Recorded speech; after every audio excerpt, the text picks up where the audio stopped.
राम राम मंडळी, मी डॉक्टर अविनाश पाटील दादा सोन. आपला जो भाग शे या भागમાં सध्या कंश मोडेल हिरवा मक्कान चारा फुकट भेटी राहणार आणि फुकट भेटी राहणार म्हणून लोके आपल्या गावडीसले ओर प्रमाण तो मक्कान चारा टाकी राहणार. दादा सोन हाई चूक तुमले भरपूर माग पडू शकस. कशी तुम्ही या व्हिडिओमध्ये देखू शकतस. हाई जी गाय आहे हाई कमीत कमी 8 ते 9 लिटर दूध दिली ती, पण हा भाऊ मक्कान चारा आणा का टाक सगळ्या आणि त्या तोटासले चिक्का मोहा आई बटी होती त्या मक्कावर. त्या बोल इथलं माग पडणं आज दूधनं उत्पादन जिरवू जायचे आणि गाय 2 दिवसपासून आजारी आणि डायरियामा चालणार जायचे. दादा सोन म्हणून एकच सांग नशे, मक्काना चारा तुम्ही फुकट भेटी राहणार म्हणजे ओवर प्रमाण मग फेकू नका. त्यांना काहीतरी आपलं नेपियर म्हणा, ज्वारीना कोरडा चारा, मक्काना कोरडा चारा मिक्स करा, असं काहीतरी एखादी वैरण बदलावा.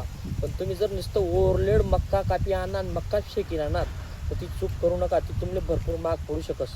एखाद्या वेळेस तुम्ही गाय जाऊ बी शकस यांना.